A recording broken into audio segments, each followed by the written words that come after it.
시장내장 2부 시작하겠습니다. 이틀 연속 올랐습니다. 1830선 부근까지 종가가 만들어질 것 같은데요. 하지만 끝끝내 외국인은 사주지 않으면서 오늘 15거래일 연속 파는 외국인들을 현물 쪽에서 봐야만 했습니다. 또한 선물 쪽의 매도도 동반해서 이루어졌는데 장 초반 한때는 1000계약 넘게 팔기도 했었죠. 일단 장 후반 들어서면서 선물 쪽 매도 계약수를 좀 줄이긴 했었는데 어쨌거나 프로그램 매물이 오늘 비차익 쪽에서도 만만치 않게 나오면서 5,500억이 넘는 매물이 프로그램 쪽에서만 쏟아진 날이었습니다. 하지만 내려오는 5일선이라고는 하지만 5일선을 어느 정도 회복하려고 하는 날, 이틀 연속 저점 대비 50포인트가 올랐지만 왜 이렇게 마음이 불안한 걸까요? IT와 건설 그리고 일부 금융주들은 오름폭이 있었지만 자동차는 초반만 반짝했을 뿐 보합세로 그치는 분위기입니다. 먼저 종가부터 정확히 체크하고 돌아올게요. 예, 시황센터입니다. 국내 증시가 오랜만에 막판 뒷심을 발휘하면서 이틀째 강한 상승을 보였습니다. 중국의 원자바오 총리가 전날 경기 성장에 더 초점을 둘 것이라고 밝히고 또 유럽 특별정상회의에서 모든 경제 성장 부양책이 논의될 수 있겠다라는 기대감이 반영된 것으로 보이는데요. 오늘 코스피 지수는 1830선을, 코스닥 지수는 460선을 회복할 것으로 보입니다. 자세한 마감 지수와 함께 일중 흐름 살펴봅니다. 먼저 코스피 시장으로 가보겠습니다. 오늘 코스피 지수는 어제보다 1.48% 상승한 1825선에서 장을 출발한 이후로 1820선을 두고 장중 등락을 거듭했습니다. 오후 들어서 오름폭이 늘었는데요. 외국인들은 관망하는 모습을 보였지만 선물 쪽에서 매도폭을 상당 부분 줄인 것이 지수 상승에 도움이 됐습니다. 오늘 코스피 지수는 어제보다 1.74% 상승한 1830선 회복하면서 장을 마친 것으로 집계가 되고 있습니다. 자세한 수급 내용 보겠습니다. 오늘 장중 외국인 투자자들이 현물 시장에서 15거래일 만에 매수 우위를 보이기도 했었는데요. 매수폭이 크지는 않았습니다. 장 막판 가면서는 매수폭이 줄면서 또 매도세로 돌아서는 모습이 나오기도 했었는데요. 개인들의 저가 매수 속에 외국인들이 선물 쪽에서 매물을 줄이면서 오늘 지수 상승에 도움이 됐습니다. 개인 투자자들이 1,000억 원 이상 주식을 사들였고요. 기관과 외국인은 탄 것으로 집계가 됐습니다. 기관이 156억 원, 외국인들이 373억 원 매도 우위를 기록했습니다. 이어서 코스닥 시장 흐름 살펴봅니다. 오늘 코스닥 지수는 코스피보다도 더 많이 오르는 모습을 보였습니다. 460선 회복을 하면서 장을 마쳤는데요. 코스닥 지수는 어제보다 1.5% 상승한 455로 출발한 이후로 외국인 투자자들의 적극적인 매수 속에 460선 회복까지 오름폭을 늘려갔습니다. 코스닥 지수는 오늘 어제보다 2.79% 오른 461선에서 거래를 마쳤습니다. 자세한 수급 상황 보겠습니다. 오늘 코스닥 시장에서는 외국인들의 힘이 컸습니다. 외국인 투자자들이 220억 원 주식을 사들이면서 지수 상승을 견인했고요. 반면에 어제 샀던 개인과 또 기관의 매도가 드러났는데요. 개인이 130억 원, 기관이 73억 원 매도 우위를 기록했습니다. 이어서 환율 시장 움직임 보겠습니다. 증시가 이틀째 강세를 보이면서 원달러 환율이 이틀째 하락했습니다. 원화가 강세를 보이면서 하향 안정이 되는 분위기인데요. 오늘 원달러 환율은 어제보다 5원 70전 떨어진 1163원 20선의 장을 출발했고요. 초반에는 1161원대까지 내리다가 다시 1160원대 중반대로 올라오는 분위기였습니다. 오늘 원달러 환율은 어제보다 5원 70전 내린 1163원 20전에 거래를 마쳤습니다. 이어서 코스피 시가총액 상위 종목군 움직임 살펴봅니다. 오늘 삼성전자가 2.56% 상승하면서 124만 원을 회복했습니다. 장중에는 3% 이상 급등하면서 125만 5천 원까지 오르기도 했었는데요. 오늘 다만 아쉬웠던 점은 현대차와 기아차가 보합권에서 장을 마쳤다는 것이겠죠. 시초가는 2% 이상 급등이 나왔었는데 장중 하락 반전하는 움직임도 보이다가 현대차, 기아차 모두 어제 종가 수준에서 장을 마쳤습니다. 포스코는 5거래일째 약세를 이어갔고요. 국제신용평가사 S&P가 포스코에 대해서 신용등급 하향 압력을 할 것이라는 게 오늘 지수 하락에 영향을 미쳤습니다. 다음 종목들 좀 더 자세히 보겠습니다. 오늘 은행주를 비롯한 금융주들의 흐름이 좋았습니다. 삼성생명, 신한지주 오늘 일제히 빨간불을 켰고요. 이밖에 LG화학과 SK하이닉스도 강보합권에서 장을 마쳤습니다. 이어서 코스닥 시가총액 상위 종목군 움직임 살펴봅니다. 시총 1위 셀트리온이 오늘 보합권에 거래를 마쳤습니다. 어제 올랐다가 오늘은 장중에 하락 반전이 나오기도 했었는데요. 43,200원 종가를 기록했고요. 2위부터 5위권에 있는 종목들은 일제히 올랐습니다. 안랩 어제 상한가 마감했었고 오늘은 1% 반등하면서 114,500원 거래를 마쳤습니다. 다음 종목 자세히 보겠습니다. 파라다이스를 비롯한 여행 관련 주들이 오늘 급등세가 두드러졌었는데요. 7% 급등하면서 12,000원 회복이 됐고요. SFA 또 1% 이상 상승, 포스코 ICT도 2.38% 올랐습니다. 이렇게 해서 코스피 코스닥 시가총액 상위 종목군 움직임 봤고요. 이어서 오늘장 특징 업종 및 테마주들 살펴봅니다. 대부분의 업종들이 상승을 보인 가운데 이른바 트로이카주라고 불리는 건설, 금융, 은행주들의 상승세가 돋보였습니다. 먼저 건설주부터 오늘장 어떤 움직임 보였는지 종목별로 자세히 보겠습니다. 건설업종은 해외 수주 기대감이 반영되면서 본격적인 실적 시즌에 돌입해 실적이 개선될 것이라는 전망이 나왔는데요. 기관 투자자들이 적극적인 매수세를 보였습니다. 대림산업 같은 경우에는 베트남 화력발전소 수주 기대감이 반영이 됐는데요. 5% 급등을 했고요. 현대건설, GS건설 모두 3에서 4% 이상 크게 올랐습니다. 오늘 증권주도 반등세가 돋보였습니다. 사흘 만에 오름세였는데요. 코스피 지수가 이틀째 상승하면서 증권주도 활짝 웃는 모습이었습니다. 삼성증권이 3.9%, 4% 가까이 올랐고요. 현대증권, 대우증권, 우리투자증권까지 2% 이상 크게 상승이었습니다. 금융주의 흐름도 보겠습니다. 금융주는 특히 좀 저평가돼 있는 종목들이다라는 평가를 받고 있는데요. 오늘 대형 은행주를 비롯한 금융주에 기관의 적극적인 매수가 들어왔습니다. 오늘 금융주 중에서는 KB금융과 신한주가 각각 2%, 3% 올랐고요. 우리금융은 6%나 급등하면서 1,700원에서 종가를 기록했습니다. 오늘 엔터주들이 일제히 강세를 보였습니다. JYP엔터가 오디션 프로그램 우승자 IT주부터 먼저 살펴볼게요. IT주들이 이틀째 오름세를 보였었죠. LG전자가 그간 흐름이 좋지 못했었는데 6거래일 만에 반등하는 강한 상승을 보여줬습니다. LG전자가 7.63%나 급등하면서 67,700원의 거래를 마쳤고요. 삼성전자, SK하이닉스, 삼성테크인, LG이노텍까지 IT 대형주들 일제히 강세를 보였습니다. 예, 좀 전에 말씀드렸던 엔터주 강세 보였다는 말씀 해드립니다. 오늘 엔터 관련주들이 일제히 급등세를 보였는데요. JYP 엔터테인먼트가 오디션 프로그램 우승자 전속 계약 소식에 급등했습니다. 엔터테인먼트주 전반적인 흐름이 좋았죠. SM도 2.25% 상승했고요. 또 YG 엔터테인먼트 8% 급등, 펜 엔터테인먼트도 5%나 급등세가 나왔습니다. 네, 오늘 코스닥 쪽에서는 여행 관련주들의 흐름이 좋았습니다. 원화가 하향 안정세를 보이면서 도움이 됐었고요. 어제 항공주 좋다는 말씀 드렸는데 항공주를 포함한 또 여행 관련주들이 이제 빨간불을 켰습니다. 예, 앞으로 이제 여행 수요가 급증할 것이라는 기대감도 반영이 되고 있는 것으로 보이는데요. 하나투어, 모두투어가 일제히 2에서 3%대로 올랐고요. 대한항공, 아시아나항공도 1%, 3% 각각 상승세를 보였습니다. 네, 특징 종목 한 종목 보겠습니다. 오늘 차바이오엔 장중 흐름이 굉장히 좋았습니다. 차바이오엔 오늘 8% 급등세로 장을 마쳤는데요. 국내 최초로 망막 배아줄기 세포 이식 임상 시험 계획을 승인했다는 소식에 오늘 강세를 보였습니다. 예, 이상으로 시황센터의 최은정이었습니다. 네, 거래대금 오늘 4조 8천억, 상승 종목 거래소 기준 한 850개 정도, 예, 하락 종목은 130개, 네, 코스닥이네요. 이 정도로 해서 심리가 좀 많이 나쁘진 않았던 것 같습니다. 코스닥은 심지어 오늘 2.8% 떴기 때문에 여러분들 조금 기분이 풀리시지 않았을까 생각이 됩니다. 자, 시장 둘러싼 이슈들 지금부터 좀 짚어볼 텐데요. 그 이슈의 전문가들은 얼마나 공감하는지 OX를 통해서 쉽게 의견을 알아보는 시장 공감대 OX 지금부터 시작합니다. 오늘 함께해 주실 두 분의 전문가가 제 옆에 나와 계시는데요. 솔로몬 투자증권 목동지점의 주대영 대리님, 그리고 HMC 투자증권 잠실지점의 김관수 과장님도 오늘 처음으로 함께 하시겠습니다. 두 분 안녕하세요. 안녕하십니까. 네, 먼저 시장을 둘러싼 이슈부터 화면을 통해서 확인해보고 돌아올게요. 네, 첫 번째 이슈입니다. 현재 반등은 지수 저점을 확인했기 때문에 반등이 나오는 것이다. 두 번째, 주식시장의 상승 반전 시점은 3분기일 것이다. 세 번째 이슈, 23일 밤에 있을 EU 특별 정상회담, 유럽 위기 해법을 제시할 것인가. 마지막으로 외국인들 순매도 기조 지금처럼 계속 유지할 것인가. 네, 전반적인 시장 전망부터 외국인들 수급까지 모두 한번 체크를 해보는 그런 시간이 되겠군요. 먼저 첫 번째 시장에 대한 뷰부터 두 분의 의견을 확인해 보도록 하겠습니다. 이슈 제가 읽으면 OX판으로 의견 보여주시면 좋겠습니다. 자, 현재 시장의 반등은 지수 저점을 확인했기 때문이다. 자, 맞으면 O 아니면 X. 아니다. 아니다. 자, 현재 지수가 반등하는 건 그럼 무엇 때문일까요? 김관수 과장님.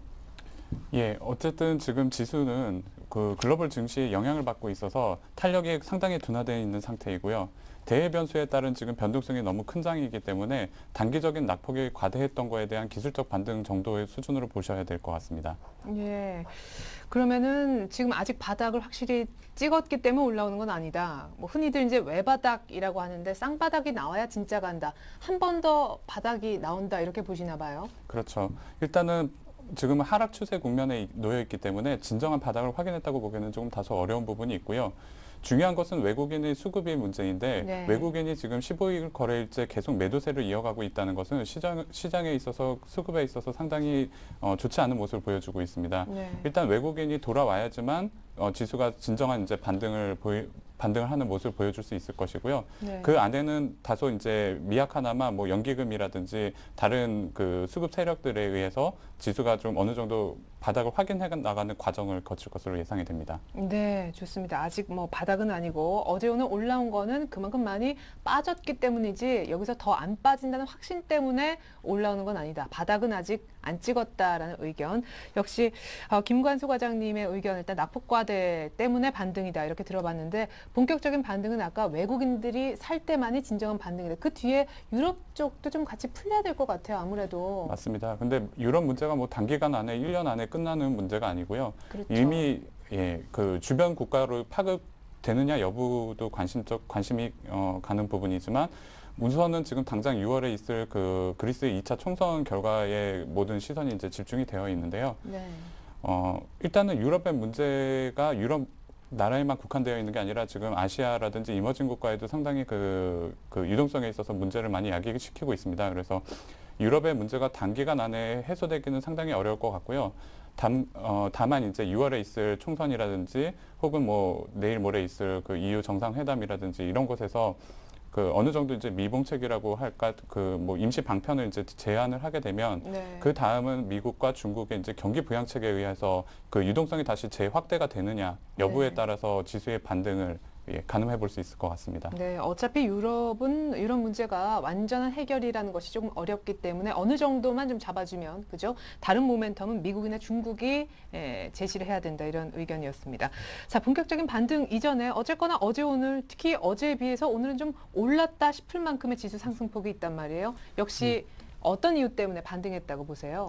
일단 뭐 앞서 말씀드린 것 같이요. 저도 이제 같은 전문가 의견입니다. 그래서 일단 기술적으로 낙폭이 과대됐기 때문에 지금 반발이 들어왔다고 판단하고 있습니다. 1800이라는 지수 자체가 1월 달하고 작년 12월 달에 그 북핵하고 그 북한 관련 리스크 때문에 어느 정도 저점을 확인했던 국면이기 때문에 한 번에 깨기에는 좀 쉽지 않은 구간이라는 점. 그래서 오히려 1780선에서 좀 빠르게 반등이 들어온 거 아닌가 하고 있습니다. 일단 뭐 5일선 오늘 타준계의 그림이 나쁘진 않아 보이는데요. 네. 5월 들어 외인들이 약 3조 2천억 원 정도 물량을 내놨다는 거죠. 제가 또 좀 과거로 돌아와서 말씀을 드리면 1월 달부터 2월까지 코스피 지수가 약 한 10% 정도 반등할 때 약 8조 원의 외인 자금이 들어왔습니다. 근데 저는 이제 통계 내는 걸 좋아해갖고 보통 통상적으로 10% 랠리, 코스피 지수로 한 200포인트 들어올 때는 약 한 5조 원 정도 외인 자금이 들어오는데 한 8조 원 들어왔다. 그건 좀 유럽계도 어느 정도 같이 좀 배팅을 하지 않았나라고 말씀을 드렸는데요.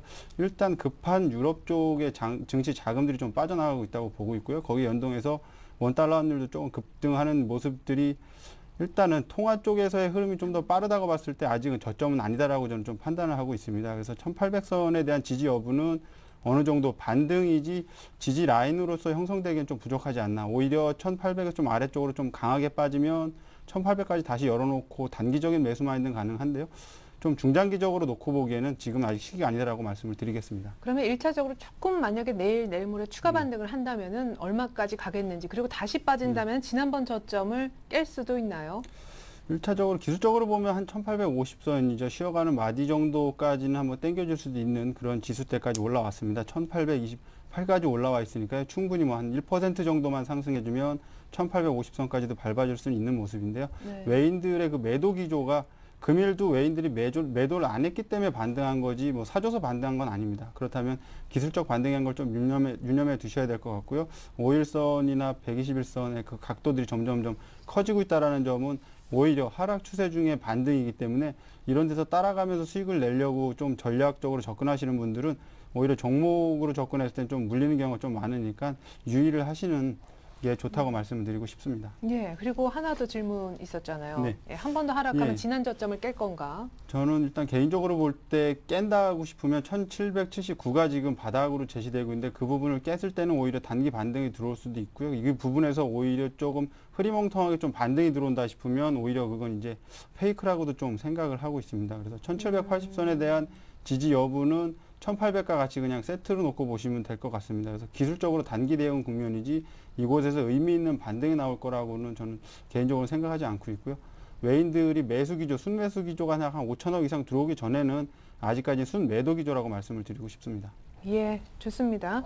자, 외국인들에 대한 수급에 대한 전망은 저희가 잠시 후에 좀 해보기로 하고요. 그 다음 이슈를 순서대로 좀 짚어갈게요. 주식시장의 상승 반전, 진정한 이 위쪽으로의 상승 추세적인 전환이겠죠. 그 시점은 3분기일 것이다.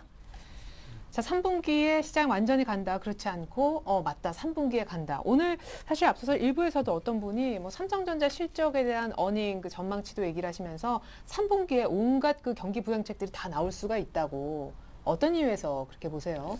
예, 맞습니다. 우선은 뭐 실적만 놓고 보면 그동안 장세를 이끌어왔던 거는 그 유동성 확대에 의한 장이었습니다. 유럽에서 어느 정도 뭐 안정적인 모습을 취해주기도 했지만 정책적인 모습도 취해주기도 했지만 가장 눈에 띄었던 거는 이제 실적이 그 1분기 장을 끌어줬다고 하면은 네. 이제 2분기 실적이 이제 남아 있습니다. 근데 2분기 실적이 그동안에 뭐 삼성전자라든지 현대자동차라든지 이런 주도주들이 이끌어왔다고 하면 이제 그 주도주 이외의 다른 종목들에서도 확산이 일어나는지 여부를 좀 관심 있게 보셔야 될 것 같고요. 일단 그 실적이 2분기 실적이 이제 대기하고 있는 3분기 앞두고 있고요. 그리고 정책적으로도 대외 변수가 이제 여러 가지 그 어느 정도 실마리가 나올 수 있는 시점이라고 보시면 됩니다.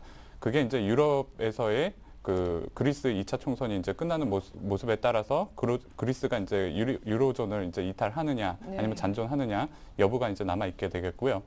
그 다음에 지금 당분간 뭐 그 유동성 장세에 의해서 어느 정도 그 시장 조종을 비켜갔었던 미국이라든지 중국이 이제 어떤 그 정책적인 지원을 통해서 경기 부양을 하느냐가 3분기에 이제 주요 화두가 될 것입니다. 네. 그때가 되면 이제 유동성에 대한 이제 재차 다시 그 1분기 때 우리가 그 누렸었던 그 유동성 장세에 대한 또 다시 그런 주의 환기가 가능해질 시점이고요. 네. 예.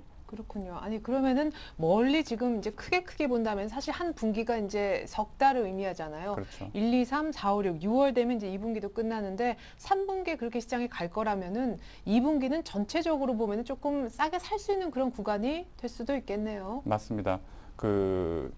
그동안 그 주식 시장에 그 유동성이 공급되면서 주가가 좀 많이 올라왔던 것이 사실이고요. 개인 투자자분들 같은 경우는 삼성전자가 그렇게 우상향하면서 올라가는데도 불구하고 딱히 손을 대지 못했던 네. 그런 장세였습니다. 따라서 지금의 과정은 뭐 디릴레이팅이라는 표현이 맞는지 모르겠는데 일단은 밸류에이션 상으로는 굉장히 매력적인 구간대인 것은 사실입니다. 네. 다만 그 반등이 언제쯤 나와주느냐가 여러 투자자분들이나 저희들이 이제 그 궁금한 사항이 될 텐데요. 네. 일단 정책적인 그 이벤트라든지 2분기 실적이 발표되는 그 3분기 때에는 어느 정도 그 변화된 모습을 가늠해 볼 수 있는 시점이 아닌가 해서 3분기에 의미 있는 반등을 한번 예상해 본다는 예측을 해볼 수 있습니다. 예, 돈은 돈대로 다시 한번 풀릴 거고 실적은 실적대로 굉장히 좋아질 거기 때문에 3분기를 어떤 다시 한번 상승의 구간으로 얘기하셨는데 왜 이제 X를 드셨는지. 예, 제가 좀 악역을 좀 많이 하는 것 같은데요. 네. 3분기가 이제 보면은 전통적으로 이제 7, 8, 9월 달인데 휴가를 좀 많이 가게 되고 일을 조금 덜 하는 그런 구간입니다. 그래서 제조업들도 그렇고 통상적으로 봤을 때 뭔가 좀 아쉽다라는 점이죠. 7월과 8월은 또 달력상으로 봤을 때 31일까지 있기 때문에 또 꼭 꽉 찬 느낌이 좀 있습니다. 오히려 1분기와는 좀 다른 느낌인데 제조업 쪽에서는 약간 좀 루즈한 모습도 보여주고 통상적으로 이제 8월 되면 꼭 이제 뭐 현대차 같은 데서 이제 노사분기도 일어나고 막 그러거든요. 그렇기 네. 때문에 그때가 오히려 터닝 포인트로 작용할 수도 분명히 있습니다. 하지만 작년 같은 경우 오히려 역으로 해서 강하게 부러졌던 걸 이제 기억하실 겁니다. 그래서 오히려 지금 매도 기조를 갖고 있는 외인들이 그때 가면 다시 사줄지에 대한 여부는 중국 이제 GDP 쪽의 흐름, 2분기 GDP 한번 체크하고서 그때 접근해도 좀 늦지 않다라고 봐서요. 저는 아직까지는 좀 불확실성에 투자하기 싫기 때문에 3분기는 상승보다는 아직까지 관망의 자세로 임하도록 하겠습니다. 예, 뭔가 좀 기대감은 없지 않아 있지만 좀 확인하고 3분기를 얘기하고 싶다는 조금은 안정적인 그런 전망 들어봤습니다. 이제 세 번째 이슈로 넘어갈 텐데요.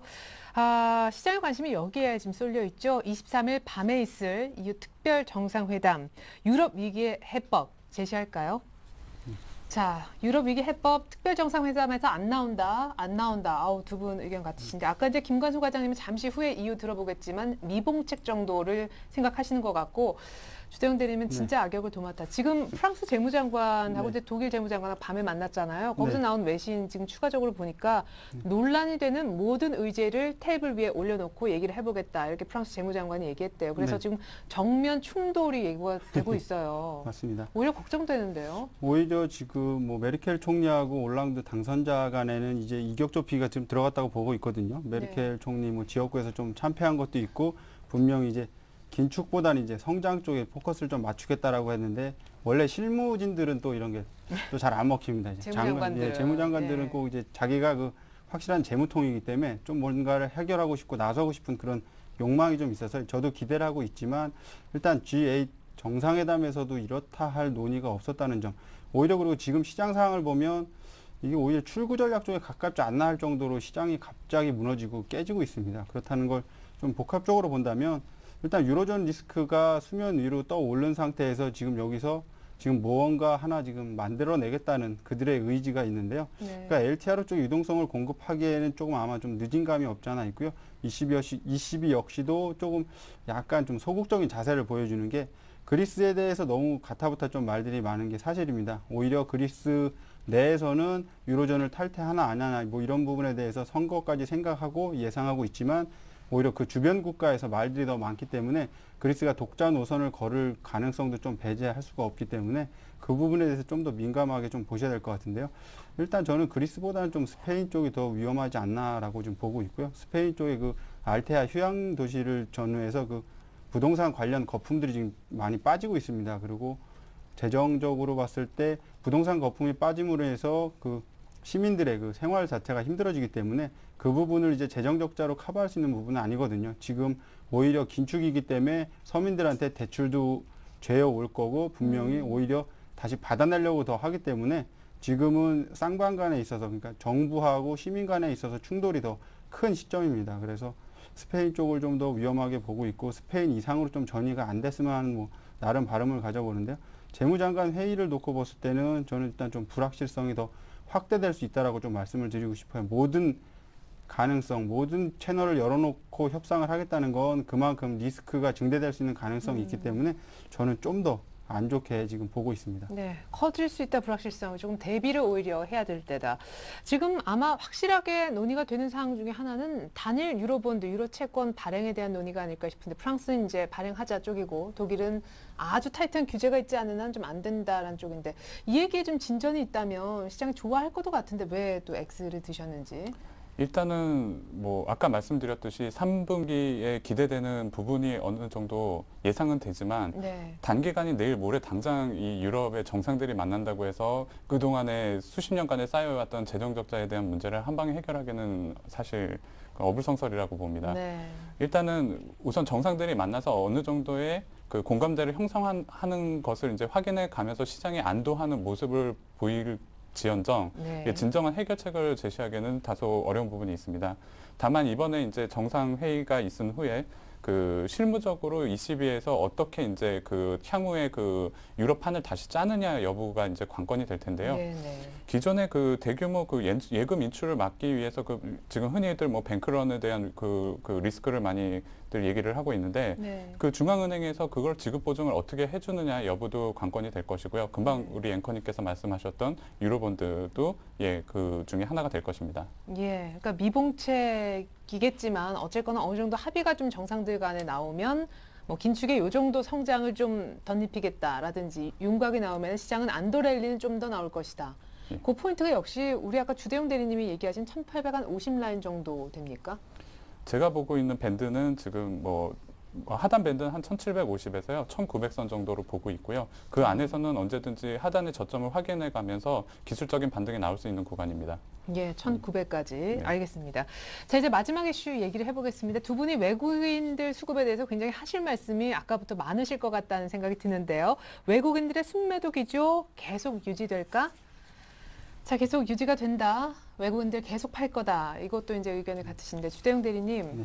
15일 연속, 결국 네. 오늘도 사지 않고, 웬일로 네. 산다 했어요, 진짜. 3조 넘게 기간 순매도했죠? 누적 맞습니다. 순매도가. 예. 일단 뭐 3조 원이라는 돈 자체로 인해서 한 150% 이상 부러뜨렸다는 것 자체가 일단 상당히 고무적이라고 할 수 있습니다. 그만큼 증시 자체가 힘을 잃었다라는 거죠.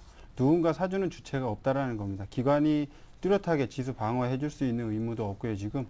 오히려 펀드 환매 압력을 받고 있다가 요즘 좀 들어온다는 그런 뉴스를 좀 보긴 했는데, 과연 이게 들어오는가 할 정도로 좀 흐지부진한 그런 모습을 보여줍니다. 오히려 개인들이 적극적으로 매수를 하는데, 네. 아시겠지만 지금 종목들이 굉장히 많이 세게 빠져 있는 게 사실입니다. 그래서 고점 대비 30% 이상 밀려 있는 종목들이 굉장히 많다라는 점이죠.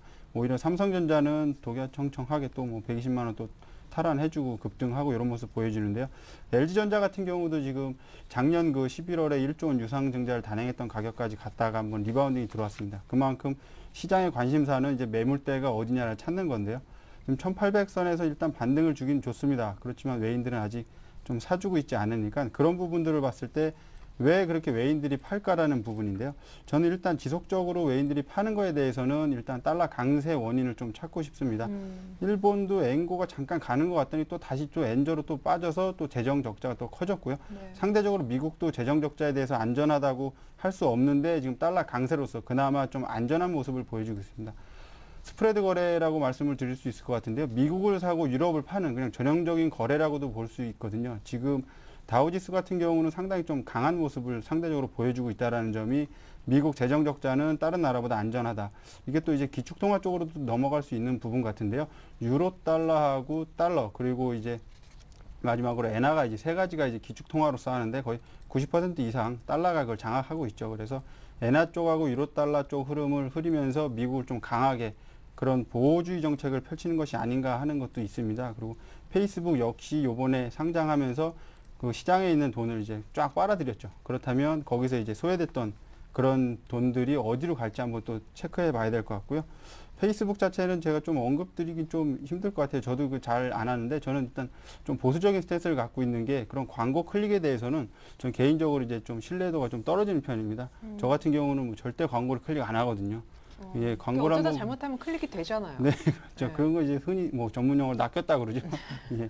그러니까 저 같은 경우는 그렇게 들어감으로 인해서 한 10초 정도는 이렇게 손해보는 시간이 있기 때문에 그런 걸 좀 아까워하는데 그게 또 학습 효과로 들어가기 때문에 정말 관심이 있어도 그런 광고는 클릭을 안 하니까요. 페이스북 같은 경우는 지금 구글의 지금 10분의 1 수익밖에 안 되니까 지금 재평가를 한번 받지 않을까라고 저는 보고 있습니다. 그래서 외인들의 매도 기조, 뭐 좀 큰 그림부터 잡아보면 미국을 사고 유럽, 아시아를 판다라고 말씀을 드리고 싶습니다. 예, 아니 그러면은 언제까지 팔 거며 이렇게 좀 잦아드는 매도는 언제쯤 볼 수 있습니까? 지금 이격이 과대됐기 때문에 조금 잦아들었다는 느낌은 있는데요. 한 1850선 올라가면 또 이제 종목 올려놓고 그런 두드려 패는 장사가 되지 않을까라고 좀 예측을 합니다. 저희가 뭐 LG전자 말씀드렸고요. 그리고 2년 내 저점을 깨고 내려간 LG화학도 지금 좀 문제인 것 같고요. STX 그룹 같은 경우는 또 이제 갑자기 또 유동성 문제까지 이렇게 발생을 하고 막 그럽니다. 네. 그래서 아니 이렇게 좋던 증시가 갑자기 왜 이렇게 꺾이고 종목들이 이렇게 박살이 날까 이런 의문점을 갖고 있는데요. 그건 당연한 거죠. 누군가 팔기 때문에 그렇게 빠지는 겁니다. 외국인들이 파니까 빠지는 거고 외인들이 다시 사줘야죠. 시세를 움직일 수 있는 주체는 외인들과 기관인데 기관은 보통적으로 이제 외인과 반대 포지션을 갖고 있기 때문에 좀 보수적인 집단입니다. 그래서 지수에 대한 흐름을 그렇게 크게 안 타기 때문에 뭐 월말 드레싱 정도 때만 반짝반짝 하면서 조금 해주는 경향은 있지만 일단 중기적으로 봤을 때는 기관들은 그냥 거의 뭐 노멀 페이스라고 좀 보셔도 될 것 같고요. 그래서 외인들의 그 수급 기조를 좀 더 보시고요. 저는 개인적으로 외인들이 한 5조 원 이상 팔면 그때 한번 반등 다운 반등이 들어오지 않을까. 그래서 한 1조 8천억 정도는 예비적으로 좀 더 생각을 해야 된다고 판단하고 있습니다. 여기서 1조 8천억 더 팔 거를. 예. 예, 아이고 참. 그리고 외국인들이 진짜 산다 싶을 때는 한 5천억 이상씩 이렇게 화끈하게 사줄 때 그때 이제 외국인들이 산다고 얘기할 수 있다. 자, 역시 이제 조금 암울하게 같은 전망을 해주셨는데 외국인들이 왜 판다고 생각하시는지, 언제까지 팔 거라고 생각하시는지, 그럼 아까 얘기하셨던 한 3분기쯤은 외국인이 돌아온다는 말씀이신지. 예. 일단 간략하게 말씀을 드리면은요. 앞에서 말씀드렸던 내용이 이제 반복이 될 텐데요. 일단은 향후 그 유럽에서 어떤 그 솔루션을 제시하느냐에 따라서 그 전 세계 전 세계의 시각들이 전부 지금 주목을 하고 있는 상황이기 때문에 그 향방에 따라서 좀 많은 변동성이 있을 걸로 보입니다. 네. 다만 이제 그 외적인 변수로 아까 말씀드렸던 외적인 변수로는 이제 미국이라든지 중국의 그 경기 부양책에 따라서 예, 다소 방어할 수 있는 모습을 보일 거고요. 네. 그래서 국내 증시에 앞으로 그 향후 그 좌우할 수 있는 3대 변수 정도로 생각할 수 있는 게요. 네. 일단 유로 그 ECB 대응과 그리고 그리스 유로존의 그 탈퇴 여부가 네. 하나가 되겠고요. 두 번째는 이제 미국과 중국의 그 경기 부양책이 어떻게 나오느냐. 네. 예, 그게 되겠고 다음은 이제 아까도 잠깐 언급했었던 국내 그 연기금의 동향입니다. 예, 연기금이 과연 얼마 정도 집행이 되면서 이 빠져나가는 증시를 어느 정도 방어를 해줄 수 있느냐. 그 세 가지가 되겠고요. 그 요소들이 복합적으로 지금 작용을 하고 있기 때문에 당분간은 외국인들이 매도세에 있어서는 뭐 크게 그 흐름에 있어서 변함은 없어 보이고요. 그 대외 변수가 어느 정도 안정화가 돼야지만 외국인들도 그 빠져나갔던 그 이머징 국가에서의 자금을 다시 집행하는데 큰 부담이 없어 보이고 네. 예, 그런 관점에서 보시면 될 것 같습니다. 예, 이제 아까 뭐 말씀해 주셨던 달러 강세 이런 거하고 다 맞물리는 얘기인 것 같습니다. 경기 부양하면 예, 달러 약세로 좀 이머징 쪽에 투자하러 돈이 좀 들어오도록 하겠죠. 자, 이렇게 해서 좀 아쉽지만 외국인들의 매도는 당분간 지속될 거랍니다. 전문가들의 전망까지 확인해 봤고요. 계속해서 내일장 전략과 전망 들어보도록 하겠습니다.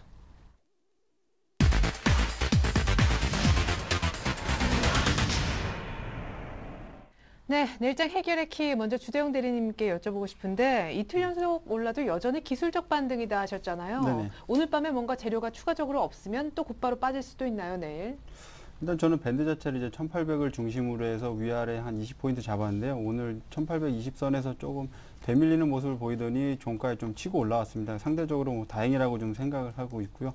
이렇게 또 올려놨다는 것 자체가 1800선을 한 번 정도 더 위협할 수 있지 않나라고 봅니다. 오히려 이렇게 빨리 올라온다는 건 그만큼 기술적인 반등이 좀 강하다는 말씀이고요. 오히려 좀 중장기적으로 막 1900, 2000 다시 가려면 그 부분에서 조금 매물 소화 과정을 거쳐야죠. 누군가는 손절을 하고 누군가는 그 물량을 받아서 더 고가에 팔 수 있게끔 그렇게 만들어놔야 되기 때문에 거래량 자체도 좀 더 많이 실려야 될 것 같고요. 그래서 저는 일단 1800선에 대해서는 지지 저항 라인으로 그냥 판단을 하고 있습니다. 1800선에서 왔다 갔다 하면서 단기적으로 1800선 아래서는 뭐 단기적인 매수도 가능하고요. 1800선 위에선 단기적으로 매도 플레이도 가능하다고 말씀을 드리고 싶습니다. 그래서 저는 뭐 지난주와 같이요. 현금화 전략을 좀 취하도록 말씀을 드리고 싶고요. 일단 무조건 확인하고 움직이자라고 말씀을 드리고 싶습니다. 외인들이 최소한 오전 10시, 11시 정도에 한 2천억 원 이상 들어온다면 조금 믿고 따라가 볼만 한데요. 금일처럼 이렇게 좀 흐리멍텅한 그렇게 사주면 그건 좀 따라가지 않는 게 오히려 더 낫다라고 보고요. 종가에 좀 밀린 종목들도 또 꽤 나오고 있습니다. 지수만 올려놨지 일반 종목군들로서 좀 많이 좀 얻어맞는 모습을 보여주고 있습니다. 그래서 저는 약간 보수적인 접근 전략을 계속 유지하도록 하겠습니다. 예, 그래요. 일단 저점은 논하지 않는 것이 좋겠다. 우리 김관수 과장님 같은 경우에는 아까 언뜻 1750, 1900을 얘기하셨는데 왠지 이 외바닥으로는 V자로 안 올라갈 것 같고 이렇게 조금 횡보하지 않을까 싶기도 합니다. 그 정도 박스권을 당분간 예상하시는 건가요? 전략 세워주신다면요? 네, 맞습니다. 일단 불확실성 해소 과정에서 박스권을 아까 제시했던 1750에서 1900선을 좀 제시를 하겠고요. 네. 당분간은 계속해서 하단 지지력을 확인하는 장세가 연출될 것입니다. 다만 어제와 같이 이제 급락장에서의 기술적 반등은 유효하게 잠깐 나와줄 수는 있겠지만 그 추세를 흐름으로 파악하시고 진입을 하시면은 투자자분들 좀 굉장히 낭패를 보실 가능성이 높습니다. 네. 따라서 그 굉장히 보수적인 그 매매 패턴을 유지하시면서 대응을 하셔야 될 것 같은데요. 박스권 하단에서는 매수를 대응하시는 게 맞지만 단기적으로 반등이 나와줬을 때는 바로 수익 실현을 하면서 단기적인 대응이 유효한 구간대 있고요. 추세적으로 상승 패턴으로 돌아섰을 때 그 장기 포지션이라든지 이런 매매 패턴을 바꾸시는 것도 늦지 않으니까 당분간은 고객분들 투자자분들께서도 이 점 유의해서 투자를 하시면 좋을 것 같습니다. 예. 자, 만약에 1750, 1900의 박스권이 이어진다고 할 때 지금 1830 정도면 좀 중간쯤 와 있는 지수대라고도 볼 수가 있겠습니다. 이럴 때는 어떻게 여기서 더 빠지면 뭘 사고 또 오르면 뭘 팔아야 되는지 업종으로 좀 얘기를 더 풀어주신다면요. 네. 일단 지수가 이렇게 급락을 하고 있는데도 불구하고 잠깐씩 반등이 나와주는 이틀 동안 과정을 보면은 네. 역시 주도주였던 삼성전자라든지 현대자동차, 기아자동차 이런 종목들이 강한 반등 상승세를 좀 보여주었는데요. 네. 역시 내성이 강하고 실적에 받쳐주고 있고 향후에도 주도적인 역할을 할 수 있는 종목들에 대해서는 외국인들도 끊임없이 관심을 갖고 있는 겁니다. 다만 대외적인 변수에 의해서 자금이 급하게 필요했던 외국인들의 투자 자금이 일시적으로 이제 그 이탈을 하면서 지수를 끌어내리고 있는 형국인데요. 현재 삼성전자라든지 뭐 지금 제시하고 있는 IT 쪽에서는 삼성전기, 그리고 자동차주에서는 현대자동차, 기아자동차, 그리고 현대위아 정도 꾸준하게 관심을 가지고 저점에서 매수하고 다시 반등이 나왔을 때는 좀 매도하면서 그 현금화 비중을 높이고 당분간은 이런 보수적인 그 매매 패턴을 가지고 운용을 하시면 투자자분들을 그 주식에 물리거나 혹은 손실이 크게 나는 그런 리스크를 많이 줄이실 수 있을 것 같습니다. 네, 실적 모멘텀이 확인된 업종으로 역시 IT와 자동차 주도 섹터를 얘기하셨는데 최근에 실적되는 내수 종목들도 아주 좋던데요. 네, 맞습니다. 그 내수 종목들이 이제 경기가 안 좋거나 주식시장이 이제 안 좋을 때 이제 그 방어주 역할을 하고 있습니다. 그래서 말씀드렸던 LG 생활건강이라든지 삼성화재, 오리온 이런 종목들이 조금 반등하는 모습을 보여줬는데요. 다만 주의하실 점은 뭐냐면 이런 경기 방어주들은 이 시장이 안 좋거나 그 시장에서 그 심리가 악화돼 있을 때는 그 흐름이 굉장히 좋은 모습을 보여주고는 있는데요. 그 궁극적으로는 실적이 확인되고 시장에서 주도주 역할을 할 수 있는 그 대표 업종에서 그 종목을 선택하시는 것이 맞다고 보여집니다. 네, 방어주는 정말 그야말로 약간 대피소이지 그것이 정말 시장의 주도 섹터일 순 없기 때문이겠죠. 자, 이번엔 여의도 쪽으로 장소를 옮겨서 시각 한번 들어보겠습니다. 삼성증권의 박승진 연구원 한번 불러볼까요? 안녕하세요. 네, 안녕하십니까. 네, 시장이 이틀 연속 올라서 1839군까지 왔습니다. 이틀 연속 올라서 저점 대비 50포인트가량 위쪽인데도 왜 이렇게 불안하고 이 지수에 믿음이 안 갈까요? 내일 전략 미리 짜주시죠. 예, 뭐 말씀하신 것처럼 바닥 없이 좀 하락하는 증시가 다행히 이번 주 들어선 조금 분위기 바뀌는 모습 나타나고 있습니다. 일단 이틀 연속 반등 나오면서 1830선 가까이 좀 회복을 한 상태고요.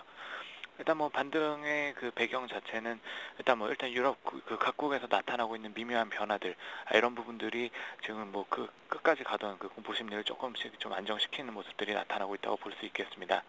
하지만 이제 빠른 속도의 주가 회복이나 뭐 역시 뭐 하단도 마찬가지고요. 추가 하락보다는 일부 낙폭을 회복한 뒤에 1800선 저점으로 해서 좀 출렁거림이 이어지는 쪽으로 좀 보고 있는데요. 일단 추가 하락을 방어해주는 뭐 모멘텀들 역시 뭐 공조에 의한 정책이 기대된다는 점, 그리고 또 유로존 그리스의 그 유로존 탈퇴 우려가 좀 약화되고 있다는 부분들, 이 정도로 봐야 될 것 같습니다. 일단 뭐 지난 주말 열렸던 그 G8 그 정상회담에서 주요국들은 일단 먼저 그 성장에 대한 그 중요성에 대해서 좀 공감을 또 가진 상태고요. 이어 독일과 프랑스 그 재무장관들 만났는데 그리스의 유로존 잔류에 대해서 좀 최대한 협력하겠다. 일단 큰 틀에 대해서는 합의를 했지만은 일단 뭐 방법에 대해서는 아직까지 좀 이견을 좀 가지고 있는 것 같습니다. 하지만 뭐 그래도 의미 있게 보자고 하면은 일단 그동안 유로 지역의 긴축을 또 계속적으로 좀 주장했던 독일이 조금 태도가 일부나마 좀 바뀌었다는 부분들, 이런 부분들이 이제는 그 최악의 상황까지 가지는 않을 것이다. 이런 부분들, 그러니까 지난주까지 보였던 그런 공포 심리를 좀 잠재우는 이런 부분이 됐던 것 같고요. 아마 내일 열릴 특별 이후 정상회담을 통해서는 그 당초 주 의제였던 성장 협약, 그리고 여기에 추가해서 그리스 관련 논의가 있을 것으로 예상되고 있습니다. 유로본드 외에도 뭐 EIB의 그 역할 강화, 그리고 또 은행권 지원 강화 방안들이 좀 얘기될 것으로 좀 예상을 하고 있고요. 하지만 뭐 아까 말씀드렸던 것처럼 세부한 측에서 이견이 좀 큰, 독일과 프랑스가 좀 그 이견을 좀 갖고 있는 상황인 만큼 해결책이 뭐 한 번에 마련될 것이다. 뭐 이런 기대보다는 이전처럼 그 해결책을 찾아가는 과정이다. 뭐 이런 수준에서의 좀 회의 결과를 좀 기대해 봐야 할 것으로 생각을 하고 있습니다. 일단 뭐 지금 현재는 그리스 내부적으로도 분위기가 조금씩 바뀌고 있는 듯합니다. 뭐 유로존 탈퇴를 반대하는 분위기가 좀 높아지고 있는데요. 예전 여론조사에서 일당 제1당으로 좀 부상할 것으로 이렇게 좀 유력하게 좀 봤던 그 좌파 연합의 그 지지 기반이 좀 흔들리고 있는 상황이고요. 신민당의 지지율이 조금씩 또 높아지는 모습 나타나고 있습니다. 이렇게 되니까 이제 상황이 이렇게 흘러가니까 이제 좌파연합 역시 뭐 유로존 잔류 이런 부분들을 언급하면서 전체적으로 그 내부에서도 그 최악의 상황까지는 가지 않겠다 이런 부분들이 좀 인식이 좀 높아지고 있는 부분인 것 같고요. 그리고 좀 간단히 정리하자면은 지금 해결책에 대한 그 윤곽조차 그려지지 않고 또 마찰이 계속적으로 심화되면서 급락하던 증시가 당장 좀 상황을 해결할 수 있는 방안까지는 아니지만은 그래도 일단 우선 바닥 정도는 좀 확인할 수 있는 이런 포인트들이 좀 잡히면서 흐름을 바꿔가고 있다 이렇게 좀 볼 수 있겠습니다. 네. 이후 특별정상회담에서 만약에 아주 커다란 뭔가 성과물이 없다면 자연스럽게 그리스 2차 총선이 있는 다음 달 중순까지는 시장이 이렇게 조금 횡보하면서 1800 밑에서 1800을 트라이하는 정도 아니죠. 한 1900을 트라이하는 정도 그 정도 흐름에 갇히게 될까요? 그럼 트레이딩밖에 할 수 있는 전략이 없겠군요. 예, 단기적으로는 뭐 1800 저점으로 트레이딩 관점의 시장 대응이 좀 유리할 것으로 뭐 그렇게 보고 있고요.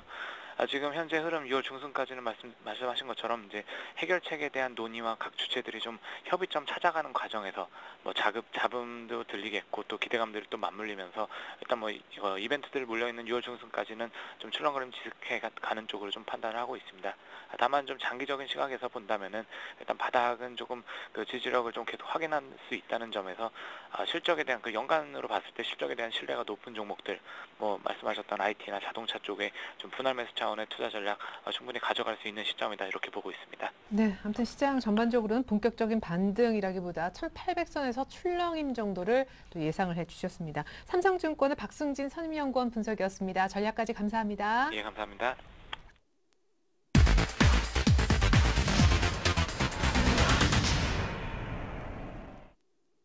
수익률 펀치 시간입니다. 먼저 지난주 언급하셨던 우리 주대영 대리님의 한전기술 AS부터 듣는 게 순서일 것 같은데 일단 수익으로 재미는 못 본 것 같아요. 네. 시장이 워낙 어려워가지고. 네, 뭐 시장 대비는 선방한 것 같은데요. 그거는 이제 핑계고요. 종목을 좀 더 잘 골랐어야 되는데요. 저는 좀 부정적으로 보면서도 이제 경기 방어주 쪽을 선택을 했습니다. 그런데 이제 매도세 이제 매에는 장사 없다고요. 그냥 바로 그 다음날 꺾이는 모습 보여줬습니다. 시장이 그때 한 3% 이상 급락할 때 같이 좀 빠져줬다는 점이 오히려 경기 방어주인데도 불구하고 조금 안 좋았다라는 점. 그런데 이게 신세계 쪽하고 이제 유통 관련주도 보면은 같이 좀 부러졌다는 점에 그나마 괜찮다라고 봅니다. 그래서 한전기술 같은 경우는 오히려 7만 원 아래서는 어느 정도 물량을 좀 더 모아 나가도 한 7만 원 5천 원까지는 반등을 주지 않을까라고 지금 보고 있는데요. 그 원인 자체는 일단 뭐 확실한 캐시카우를 갖고 있다라는 거죠. 그렇기 때문에 경기 방어주로서의 한번 능력을 한번 보여줄 때가 다가올 거라고 보고 있습니다. 61선과의 이격 괴리홀도 꽤 큰 상황이기 때문에 떨어지고 있는 61선이 조금 안타깝게 보이긴 하지만 그래도 그 부분까지는 어느 정도 반등을 주지 않을까라고 해서 제가 좀 말씀을 드리겠습니다. 소극적으로 좀 말씀드리겠습니다. 예, 5일선 고개 드는 것 같았는데 조금 아쉽게 됐지만 한전기술 7만 원 밑에서 산다면 7만 5천 원까지는 갈 수 있지 않을까 점검까지 받아봤습니다. 그렇다면 오늘 두 분의 전문가 모두 다 들고 오신 종목 먼저 화면을 통해서 확인부터 해볼게요. 자, 주재영 대리님 한전기술에 이어 오늘은 포스코캔텍 준비하셨고요. 오늘 처음 함께하고 계십니다. 김관수 사장님의 종목은 김관수 과장님이시죠? 제일모질. 예, 사진을 아무래도 다시 찍으실 것 같다는 생각도 좀 해봅니다. 자, 먼저 주재영 대리님, 네. 포스코캔텍. 이번엔 좀 전략이 바뀝니까? 방어주에서. 이제 경기 방어주 찾다가 이게 맨날 깨져가지고요. 이제 또 바꿨습니다, 전략을. 포스코 캠텍인데요. 국내 1위의 명기성 내화물 생산 업체입니다. 목표가부터 좀 말씀을 드리겠습니다. 13만 7천 원 지금 생각하고 있는데요. 금일 한 12만 5,500원, 뭐 종가상으로 한 1.2% 상승하면서 그나마 좀 괜찮은 모습을 보여주지 않았나라고 보고 있습니다. 근데 차트로 봤을 때는 좀 전에 보셨던 그 한전기술과 너무 좀 흡사한 패턴을 보여주고 있는데요. 오히려 이 종목 자체도 61선과의 계율이 워낙 크기 때문에 반등을 줄 때 좀 더 짧게 치고 올라갈 수 있지 않나라고 해서 들고 나왔는데요. 아시는 바와 같이 그 포항제철 그 화성 공장을 위탁 경영해서 하고 있기 때문에 그쪽에 수익이 계속 발생되고 있습니다. 그래서 좀 더 낫다라고 보고 있고요. 성장성 같은 경우는 뭐 말 안 해도 다 아실 겁니다. 뭐 포스코라는 든든한 백그라운드가 있기 때문에 그곳에서 이제 모든 물량을 밀어주니까요. 수익에 대한 걱정은 전혀 없다라고 보시고요. 지금처럼 이렇게 좀 낙폭 과대됐을 때 한 번 정도 담아서 짧게 수익을 좀 낼 수 있지 않나라고 해서 들고 나왔습니다. 목표가 13만 7천 원 말씀드리고요. 손절라인은 11만 9천 원이고요. 매수는 내일 아침 시초가로 하도록 하겠습니다. 네, 21선 막 올라타는 포스코 캠텍 60일과 괴리율도 큰 상황 속에서 이제 낙폭과대 종목으로 얘기를 해주셨습니다. 이번에는 실물이 훨씬 나으신 김관수 과장님의 종목 얘기를 들어볼 텐데 제일모직 준비하셨더군요. 예. 일단 제일모직은 그 3대 사업부가 고른 실적을 호조를 보이고 있습니다. 그 전자재료하고 케미칼, 패션 등 이 3대 사업부가 모두 전년 대비해서 고른 성장세를 보이고 있다는 게 눈에 띄고 있는데요. 특히 전자재료 부분에서는 그 편광필름의 수익성이 그 턴어라운드 되고 있는 모습이 보이고 있고요. 반도체라든지 고부가 그 신제품의 매출도 지금 확대되고 있는 추세입니다. 거기에 이제 아몰레드 사업 소재 사업 부분에서도 이제 본격적으로 그 신제품을 출시를 하면서요, 그 연관성을 높여가고 있습니다. 뭐 앞서서 뭐 포스코에서도 포스코 캠텍에 이제 지원을 해준다고 하는데 제일모직은 뒤에서 이제 삼성전자에서 그 소재 산업이라든지 부품 쪽을 이제 전략 밀어주고 있기 때문에 예. 앞으로 향후에도 그 적극적인 비중 확대가 유효해 보이는 종목입니다. 네, 수익률 펀치 시간이 맞긴 맞네요, 그죠? 네. 예, 그럼 뭔가의 그 기가 느껴지고 있습니다. 자, 제일모직은 앞서서 설명 들어봤던 포스코 캠텍하고는 차트가 좀 다른 것 같은데. 네, 맞습니다. 차트를 보시면은 작년 10월 그 저점을 이후로 계속 저점을 낮춰가고 있는 그 차트 모양이 나오고 있습니다. 지금 현재 가격이 98,200원인데요. 네. 목표 가격은 보수적으로 10만 5천 원 제시하고 있지만 전고점 가격까지도 충분히 상승 여력은 있습니다. 다만 이제 시장이 그 유효하게 그 호응을 해주는 장세가 좀 연출됐을 때 가능하고요. 일단은 보수적으로는 목표가는 10만 5천 원을 제시하고요. 손절가는 9만 원 제시하겠습니다. 네, 역시 그러면 내일 시초가 매수. 네. 네, 좋습니다. 자, 이렇게 해서 김관수 과장님의 제일모직 추천 사유까지 가격 설명까지 들어갔습니다. 자, 이제 두 분의 펀치 종목 압축이 된 것 같죠? 제가 대신해서 정리해서 보여드립니다. 네, 수익률 펀치 대결 종목이 이렇게 결정됐습니다. 주대영 대리님의 포스코 캠텍이냐 아니면 김관수 과장님의 제일모직이냐. 자, 추천 사유 먼저 우리 주대영 대리님 것부터 볼게요. 포스코 캠텍. 당연히 포스코 그룹사이기 때문에 지원을 받을 테고요. 성장성 의심할 바 없습니다. 낙폭과대됐고 61선과의 괴리율도 크기 때문에 짧게 치고 나가는 반등을 기대하면서 오늘 펀치 종목으로 선정하셨다는 설명 들어본 바 있습니다. 목표가는 13만 7천 원, 매수는 내 시초 매수를 얘기를 하셨고요. 손절 라인은 12만 원 깨지면 조금 리스크 관리에 신경 쓰시면 좋을 것 같습니다. 김관수 과장님의 종목 제일모직도 한번 보면요. 실적이 아주 좋아지고 있죠. 특별히 하반기 아몰레드 소재 사업이 본격화되면서 실적은 더욱 기대가 되고 있습니다. 역시 내일 시초 매수이고요. 목표가는 보수적으로 잡은 것이 10만 5천 원. 일단은 전 고점 부근이라고 얘기를 해주셨고 손절 라인도 역시 약간의 박스권 하단이라고 볼 수 있는 9만 원으로 잡아주셨습니다. 네, 이렇게 해서 두 분의 수익률 펀치 종목 소개를 좀 해드렸는데요. 포스코 캠텍이냐 아니면 제일모직이냐, 뒤에 있는 삼성이 더 세냐 아니면 포스코가 더 세냐, 결과는 다음 주 이 시간에 공개가 되니까 여러분들 그 수익률 누가 더 많이 냈는지 결과도 함께 기대해 주시면 좋을 것 같습니다. 지금까지 함께해 주셨던 두 분의 전문가와는 인사 나눌게요. 김관수 과장님, 주대영 대리님과 함께했습니다. 고맙습니다. 감사합니다. 감사합니다. 저희 살림대TV 샘플러스에서 투자 전략 세미나를 개최합니다. 주제는 최적화된 우량 종목을 어떻게 고르는지 선정 방법에 관한 것인데요. 오늘 토요일 2시부터 5시까지 하이투자증권 송파 지점에서 열립니다. 무엇보다 참가비가 무료라고 하니까 많은 관심과 참여 부탁드리겠습니다. 지금까지 최리나였습니다. 고맙습니다.